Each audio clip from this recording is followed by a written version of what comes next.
Welcome to the Brokers Lounge with Eddie and Carlo. Disclaimer: the information contained in this podcast is general in nature and does not take into account your personal circumstances. Please head to the show notes if you want to book a free call to discuss your personal situation. Welcome to another episode of the Brokers Lounge with Eddie and Carlo. How are you, Carlo? I'm very well, thank you, Eddie. It's good That's to the be way. here another week. Always. And this week we'll be discussing some common financial mistakes that we see in our day-to-day. And we thought it might be a good topic to reflect on some of those mistakes and maybe give some tips on how to avoid them or how to fix them. So, Carlo. Yeah, it's lots of life experiences that we've seen over our journey. So looking forward to going through some of these. But I think before we get started, Eddie, it's time to just reflect a little bit because I've had a bit of feedback from one of our recent podcasts about the interest rates where we gave our predictions and you went out on a limb and said the RBA would cut rates in December this year, and I went with March. And obviously we've had another RBA meeting in between, so just keen to hear if you've actually revised your forecasts for the RBA. So, well, you know what? They are listening into this podcast. I'm pretty sure, and they'll probably go by it. So, to hell with it. I'll stick to December. Ooh, Why not? Okay. Come on. I like your confidence, Eddie. I really told do. you before, but I'll say it live here. My my brain says it's not going to be for March next year, but my heart says December. And the fact that some lenders cut their fixed rate even further this week, like we've seen some very sharp fixed rates at the moment. So that's given me some hope. You're making me feel a little bit nervous now, Eddie. Well, thanks for that. Appreciate it.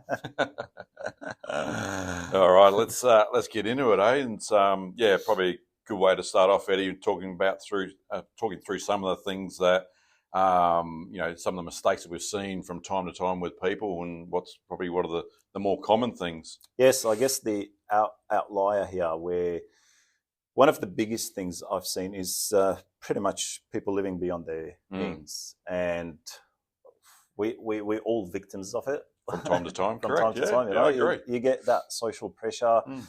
You think that you need something, and you have to change the car every few years, like you've been pushing me for the last few months. And it just creates I just like saying you spend money, Eddie. That's all that matters for me. So it creates that subconsciously, Yeah. and then you start looking for cars, and then you buy a car, and then a year or two down the line, you're still doing those repayments if you haven't got the funds to pay, and you're like, was it the best thing to do? So that's the biggest part of living beyond your means, overcommitting to stuff that you don't really need, and pretty much just overspending more than you're earning. And that leads to issues such as relying on borrowing to cover that lifestyle of yours, especially when you start taking on car loans, you take on personal loans, you start taking on credit cards, all that sort of stuff to cover your life expenses. Then there's definitely something not wrong, but it's very risky because you're pretty much spending more than you're earning. And if anything goes wrong, or if anything changes, or if your income goes down, or like we've seen interest rates have gone up, then you're pretty much jeopardizing your cash flow, and it can leave you in a risky position. So that I think is the biggest factor. Yeah, what's your thoughts on it? You mentioned something earlier on about wanting something, and I've had this saying with my kids over the years as well. Where it's like, Dad, I want this, and I'm like, but do you actually need it? So identifying what you really want versus what you really need can sometimes, if you can take a bit of a step back and go, do I really need it?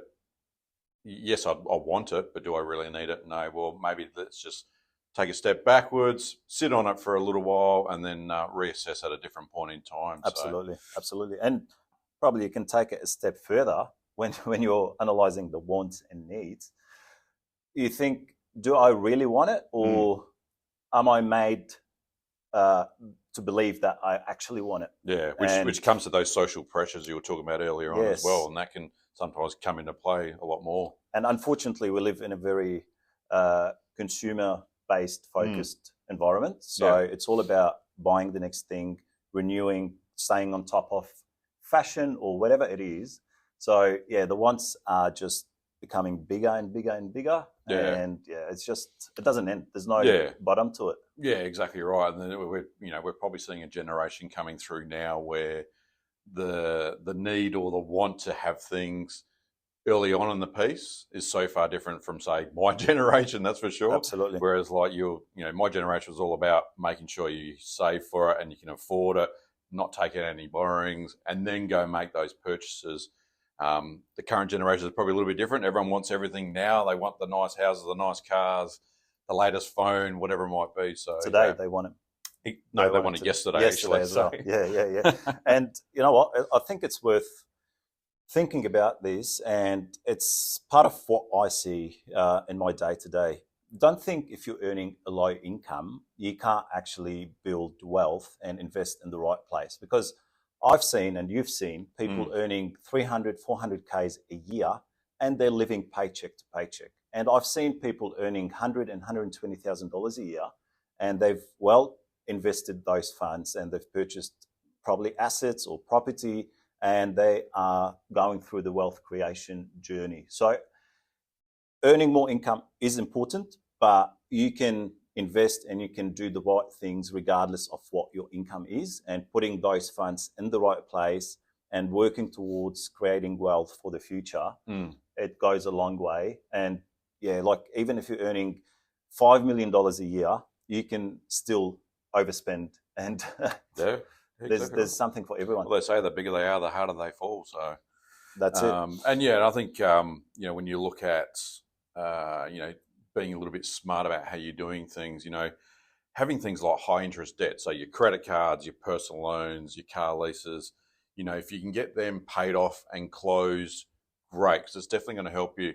If you're not able to actually pay them off or close them, potentially if you've got a home loan, potentially look to consolidate those debts as well. Take them into a much lower interest rate environment through your home loan. Yes. And get that consolidated, pay off those loans, but more importantly, close down those facilities, because I've seen it time and time again where people are consolidating debts, credit cards. I've seen people rack up 5, 6 different credit cards, $100,000 debt before they know it. And you sit back and go, how did you get to that point? Because what they were typically doing was getting another credit card to pay out the previous credit card, the other ones, and then it just builds and builds and builds.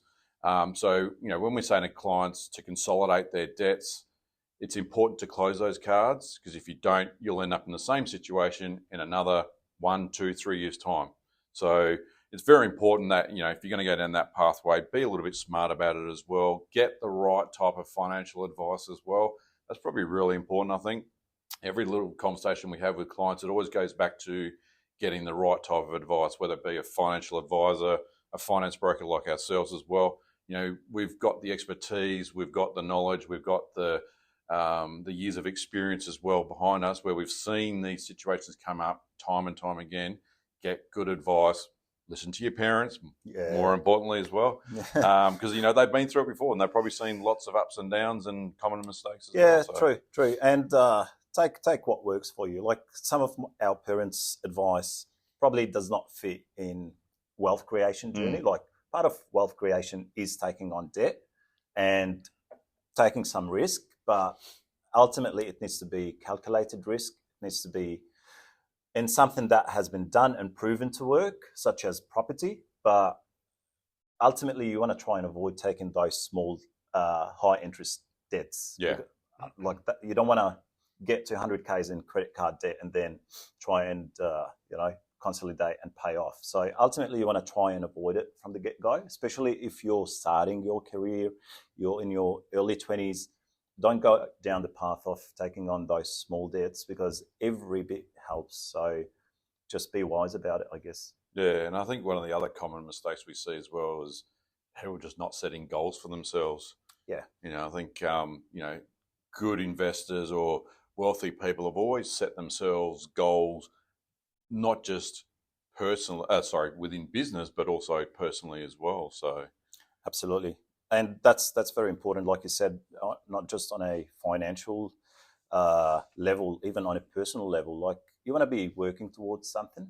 You want to be know what those goals actually are. Yeah, pretty much, because and it's not just about money. Like you don't want to be working just for money. Like what comes after money? And we've seen it where people work, they make good money, and they've got those sitting in savings doing nothing. So it's a matter of literacy. It's a matter of understanding what you want to achieve on the long run. It's a matter of knowing, are you going to work for 40 years and then retire in your 60s and enjoy life, or are you going to have a balance somehow where you try and find both sides, a bit of work, a bit of fun, and have a plan in place? So setting those goals go a long way, and you're not going to be able to know what is your end goal. Like you can't know what's going to happen, what's going to change, but at least have some sort of understanding of where you would like to see yourself. And that changes along the way. Like you've probably been through it, considering you've lived longer than you. Yes, thank you. But you think you want to achieve something, and you start working towards it, and then that changes. You do some amendments on it. You work harder on certain aspects. You invest in certain places. Some hit, some miss, some win. But have a goal, work towards something, have a purpose, I guess. Yeah. And so long as you can document them, you can put some time frames around it as well, and be able to measure those goals as well. Because if you've got a goal that isn't measurable, is it really a goal? Like, I can say I want to be wealthy in life. That's great, Carlo. What does that actually mean? Okay, I'm wealthy. Prove it. It's definitely got to be measurable. Identify as wealthy. Exactly right. Yeah, I do identify as wealthy. Thank you. I actually like that one now. I'll put that on my LinkedIn from now on. No worries. And I think the next bit I wouldn't mind talking about is probably people's ability to shop around for various financial products. I think that's a real good one to talk about. And from time to time, I get people coming to me and saying, I saw this loan on TV or on the internet and it's super cheap rate, but should I go for something like that? And I'm like going, have you actually understood the actual product itself? And the answer is typically no, I just got attracted to the rate. Well, yeah, we can all get attracted to the rate. So, it's important to not just go with the first option that you see or the first advertisement you see on TV as well. It's about getting some good understanding, getting great advice from the right professionals. I think is super important as well.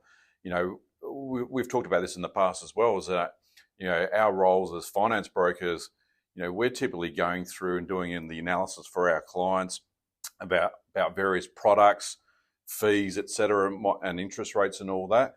And our service pretty much comes at no cost to the clients. True.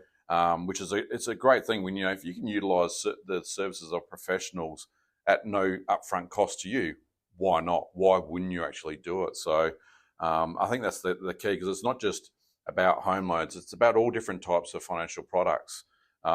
We simple things, we talk about expenses and all that, understanding if you're going to get insurance, what does that insurance actually cover? What are the basics to that particular insurance cover? Right.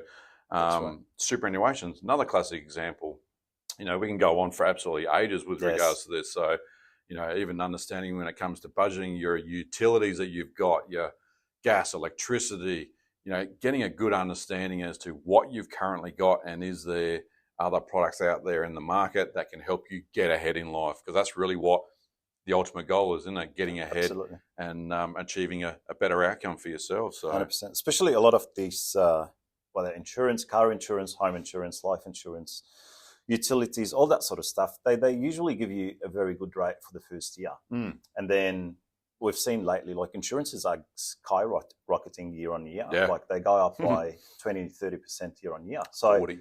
Yeah. Mine went up 40. Exactly. So you constantly need to shop around, and I know it's annoying, and they make it annoying.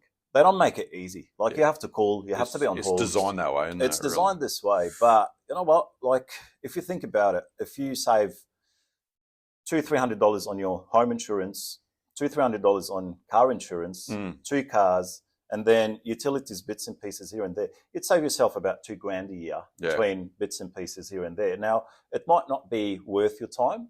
If it's not worth your time, $2,000, then you're doing really well, or or you don't care. But I think $2,000 is like that's a small holiday. You can go and enjoy it, or put it in some sort of investment or somewhere. I've actually got friends of mine who every 12 months religiously, they'll go through all their home internet, mobile phone covers, insurance, you name it. Literally everything that is part of their everyday expenses, they'll go through it and review it every single year. So yeah, it takes a little bit of time and a bit of searching on the internet, etc. But typically 9 times out of 10, they've been able to save a little bit every single year. So yes, it requires a bit of investment of your time, but some of us, I'm guilty of it, to be honest. Like I don't do it often. I don't do it. My wife does it. Yeah, well, there you go. But I'm like, it is annoying. It's just like the time to sit down and call him, and you're like, you know what, I'll just pay that extra 200. Maybe next year. I'm going to hold you to that one. So everyone, you heard it right now. Eddie next year is going to review all his expenses, and I'll let you know how much savings we've done.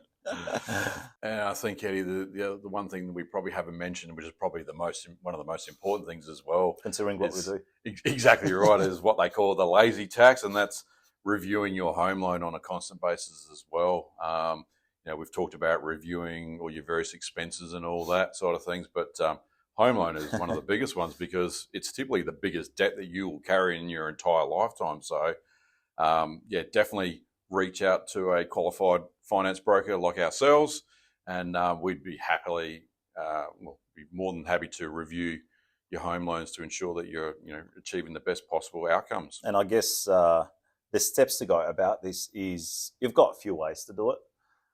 First step would be go into your lender and see what they would be offering you, if they would offer you a discount. Yep. Second step, compare it with a broker to see, is it really a good rate out there, and is it feasible to try and move somewhere else? And if it is and it makes sense, then by all means look at refinancing.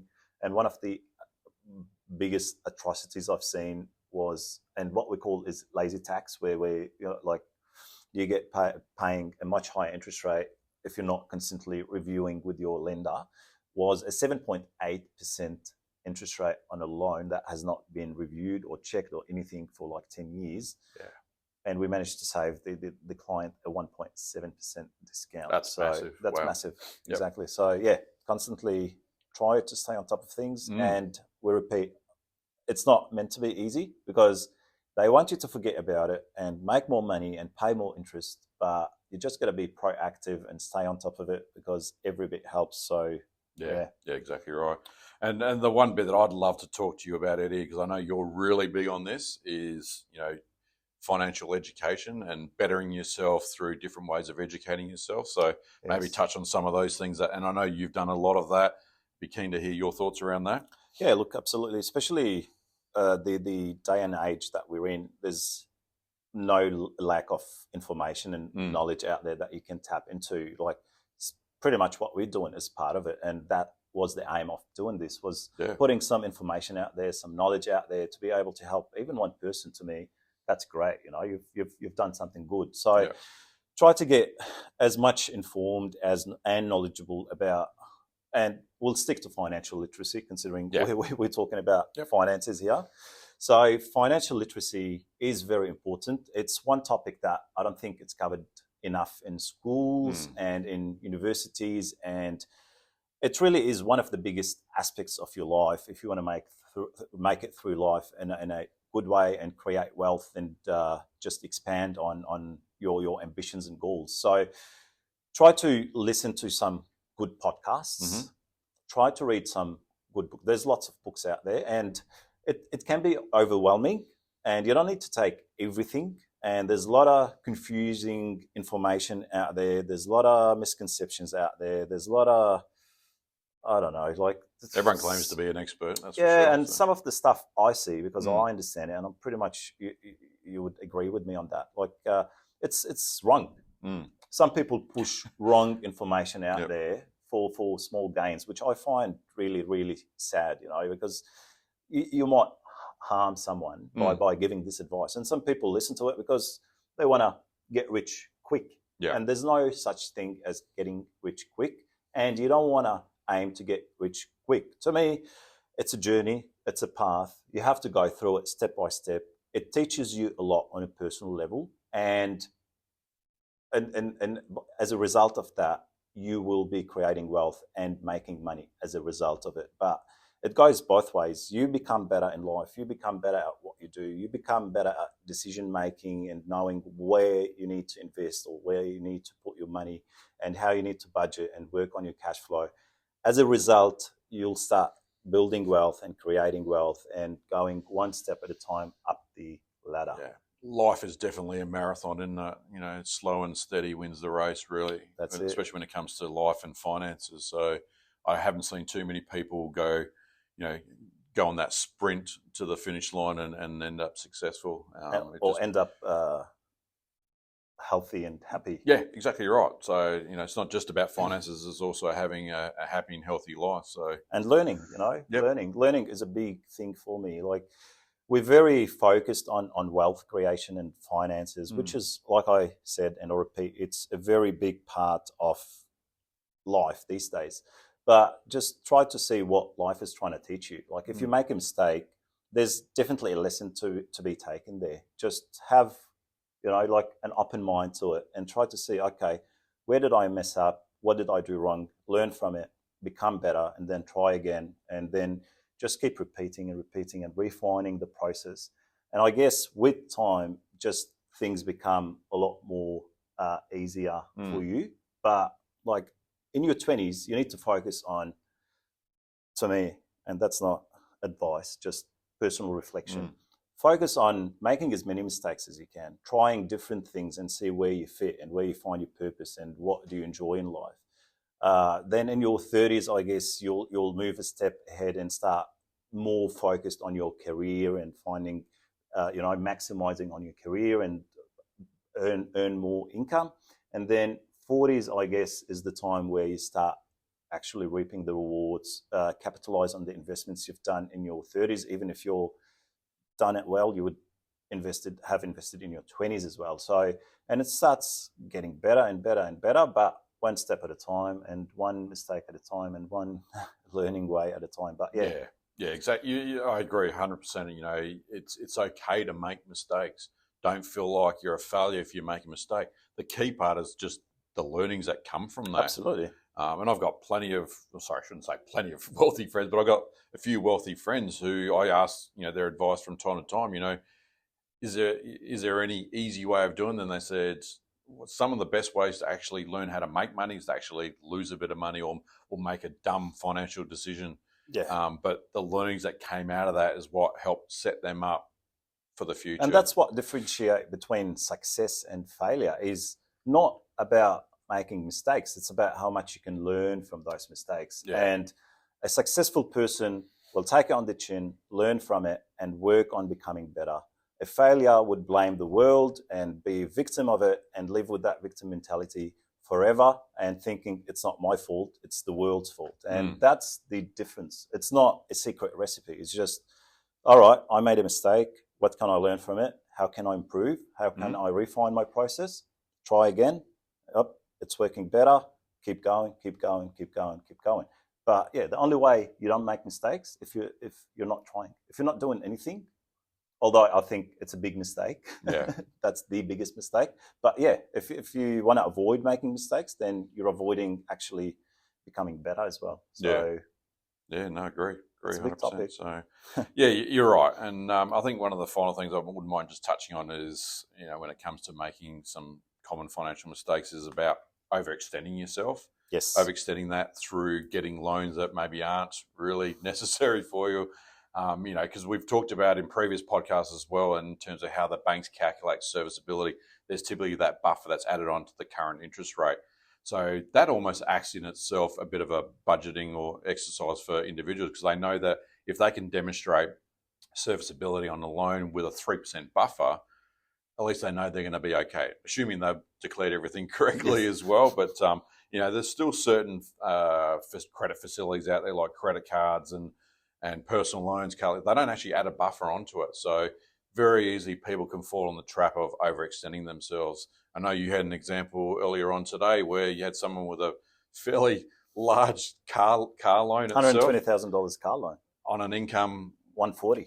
So for me, I do the numbers on that and I go, that's a classic example of overextending yourself. Living beyond your means. That's literally what truly. it is.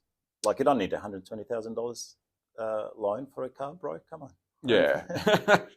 And, when we talk about overextending yourself and always drawing it back to your current income and your expenses as well, we talk about that whole budgeting piece. The other thing is, the key thing is making sure that budget is always up to date as well. From time to time, we talked about how things are going up. Like every so months, I have to literally go through my budget and go, okay, my health insurance has now gone up again. I need to revise all that, or the car insurance renewals come through. You have to constantly revise all this stuff to make sure that, your budget's up to date. Not that you're going to it and going, yeah, I've got a bit of a surplus there. I'll go and buy that $120,000 car.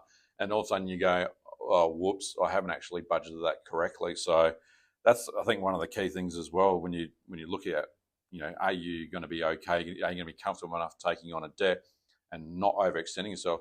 Just make sure your budget's up to date, please. Try to be one step behind, I guess. Like that's what I try to do, is be one step behind in spending compared to what you're earning. Yeah. A lot of people, about to say we're the one step behind, please, but you just clarified that yes, in terms of the spending side of things. Yeah. I usually clarify things in my head without articulating them. So be one step behind on spending compared to your earnings. Yeah. A lot of the issues we see is people spending more than they earn. And the risky bit is if you're spending exactly what you're earning. And yes, life is expensive. Life is hard at the moment. But there's always ways to improve. There's always ways to earn more. There's always ways to invest in yourself, in your education, in your work, in anything it is to advance and earn more money. Or it comes hand in hand in revising your expenses and try to make sure you're not spending on stuff that are not particularly necessary. So that's the balance that you I guess there's nothing worse than lying awake at night going, worrying about finances. Gosh, I've just got this credit card bill come in and I don't know how I'm going to pay for this because I know my car repayment's due as well in the next couple of days. Yep. Nothing worse. Financial stress is probably one of the biggest killers as well in our current society. So it is. Do yourself a favour and get yourself sorted out properly. Seek the right type of advice from the professionals and get ahead. So absolutely. Before we finish off, Eddie, I wouldn't mind just asking you couple of quick questions we talked about podcasts and books and all that through financial literacy. Yep. Are there any you can recommend to our listeners that are ones that you've come across apart from our podcast? I don't want to be biased. But probably our podcast is one of them. But there's also the directors podcast, Josh and Steve, on the financial advice side. It's a great podcast as well. And it's more broad in terms of money and finances and investing. The Winner's Playbook, by the way. Yeah, the Winner's Playbook. Yep. So probably that's another one. There's a few books. Probably I would remember one of the first books that had an impact on me, which I read about 10, 15 years ago, was Rich Dad, Poor Dad. Yes, read that and one. And that was... I don't read too many books, but I've read that one. Yeah. Like this is one of the most famous books out there, but it was oh, okay, that is actually what makes the difference. It's the decisions you make in life and how you teach yourself and your kids about investment and investing, because you can work as much as you want, you can earn as much as you want, but that does not create wealth. Only investing and working on that compounded interest over the years, that is ultimately the way to wealth creation. And it all ties back into use professionals. I have not seen one wealthy, successful person, whatever that means, that they don't have a great team around them. Yeah. They have a great accountant, they have a great financial advisor, they have a great mortgage broker, and obviously a lawyer sometimes. But you need those individuals, that team working for you, so you don't need to worry about it. Yeah. Especially if you're not across everything, and there's a lot to be across. Yeah, so let your team of professionals take some of that worry away from you and take the burden off your shoulders as well, so you can concentrate on other things which are important, like family and health and all that. So, and you can focus on making money while someone else is investing those funds in the right place and doing what's needed to be done. So, I guess it's a very interesting topic, and it can go on forever, but we don't want to overextend. Maybe Yes. we'll leave something for other podcasts. Yeah, exactly right. So, good way to end. Thank you again for today, Eddie. Thank you, and Carlo. thanks everyone for listening in. Continue to send in some questions as well, because as Eddie mentioned previously, we want to put together a podcast one day where we answer a lot of your questions. Subscribe to our podcast as well. Give us that 5-star rating, which we'll be really happy with. But until next time, we'll catch you later. That's it. Thank you. See ya. See everyone.